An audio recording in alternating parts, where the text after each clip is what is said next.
Hey YouTube, what's up? This is your girl Paris, and this is another episode of What Conversation Over Candles. So today's conversation is going to be about me being a millennial mom and telling or having to sit down and have the conversation with my son about seeing color.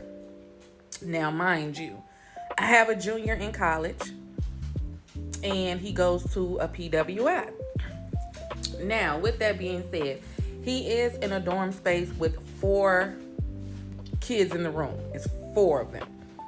And he has always been the only in the room. So for the last 3 years, he's gotten along with each and every one of his roommates, never had a problem. But with the situations that's going on right now, especially with the talk of the Nolan Wells situation, I want to sit my son down before he goes back to school to wrap up his junior year and then going into his senior.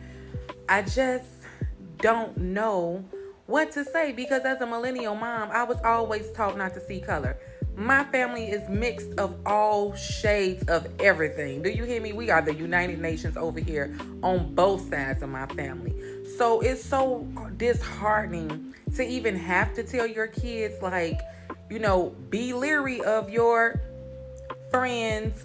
Even if you think that they're your friends, they're not really your friends when they are some real genuine people in the world. Not everybody is racist. Not everybody sees color.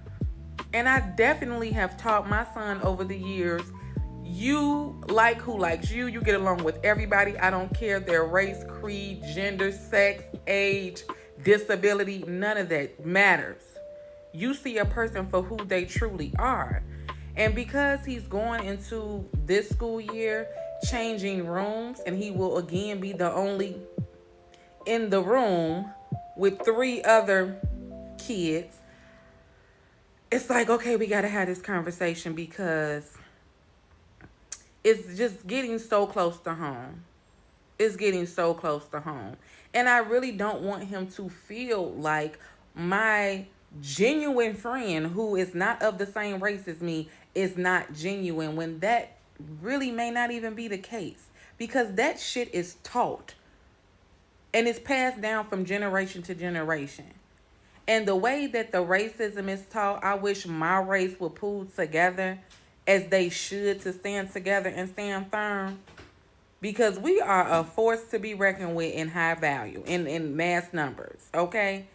And I'm not ashamed to say it, and I'm not ashamed of my color. And even though racism hasn't just been thrown in my face to where it's like I've had to file reports or I've had harassment or anything like that. But I also am not oblivious to the fact that it's still very prominent in 2026. People are still being lynched. People are still in segregated areas. They are still sundown times. And you can have the best of the best child. Like my baby is Ike Nolan. Like he doesn't have a record. He's a straight A student. He's doing exceptionally well. He wears his heart on his sleeve. He's such a gentleman. He's so humble. He's so sweet. He's so kind. He's all the things. I have raised a really, really good young man. He's never given me a problem, ever.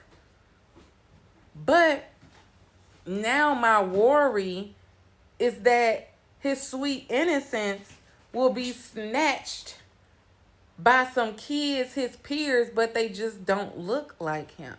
And I'll be damned. I mean, I never want to see this to happen to anybody's mother, that they lost their child, and the way that this story is playing out, that shit is crazy to me. But I am a mother of a young black boy who deserves to live his full life. So I don't know how to tell him that you sitting around a wolf in sheep's clothes when it could really be that you're not. I really have some genuine friends. I really do. And I've had them for a long time. Can call on them sometimes faster than I can call on my family members. But it's crazy if we're not having the conversations. I just really hate to do it because I definitely have raised my son not to see color. You see the individual for who they are, their heart, not their skin color. But with the way of the world, honey, we're gonna have to have this conversation because I'll be damned if he go any damn where with other children outside of his race and don't come back. Mm-mm. Mm-mm. I don't think that college town they don't want that to happen, not with my baby. And everybody would feel the same way about theirs. But the way they covering up this shit for this little baby, in this case, covering up what happened is mind-boggling. It's like, are you for real right now?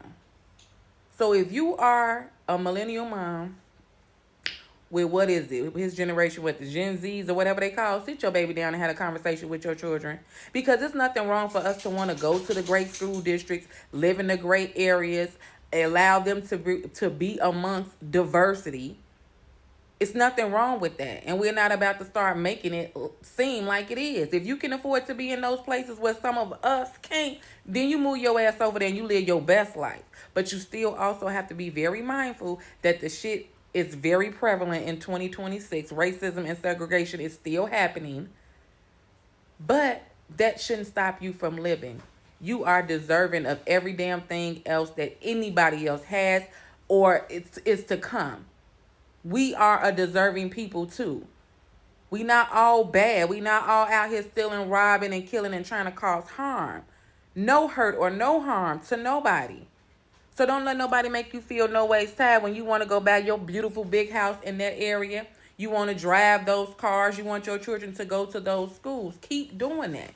If that means that that's leveling up for you, that's progression for you, you keep doing it. I don't give a damn who is surrounding you. You do what you need to do for you, but we also need to come on and sit down at the round table and talk about the elephants in the room. We need to sit our kids down and talk about what's going on the news, even get their opinions about it. Sit down and let them talk to you about it. You get educated on what they think about what's going on and how they think that they should move. We not all sleep. Everybody's not sleep.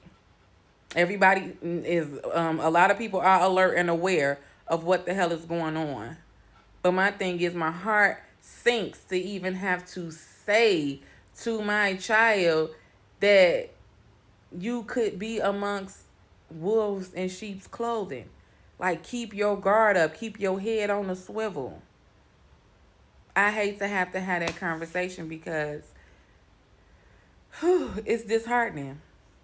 Because the kids aren't going to see it like we see it. But, Mom, that's my friend. That's my friend. My friend would never. Like they say, stop with all that friend. You got some associates right now. Everybody is not your friend. And we've all been taught that. Everybody is not your friend. Everybody don't have your good intentions. At best, at heart. They rather see you sink and swim. They rather see you sink than swim. And that's crazy. But that's the world that we living in. So if you're a millennial mom like myself and you are raising a black teenage boy or young man, sit them down, have the conversation, see where their head is, ask them if they know about what's going on in the news and what do they feel about what's happening right now with that young man, Nolan Wells, because this shit is crazy. And again, if you guys like my vibe and my little rants that I go on from time to time, go ahead and subscribe to the channel. Tell a friend about the channel. Hit the notification bell so you never miss out when I post or when I upload. I want everybody to vibe with me. It's a safe space over here. I love to laugh, talk shit, live your best life, encourage you to live your best life. I want nothing but the best for anybody who comes across my channel. Trust me, I'm praying for us all. I don't want nobody to lack in no area. Health and wealth spread it amongst us all. I really do. I genuinely care about people. I genuinely want everybody to win. It's nothing about somebody that will make me just have that type of hatred in my heart. I don't. I hope you guys are rocking with me. You've been enjoying my content because I've been enjoying making it. And until the next time, bye, y'all.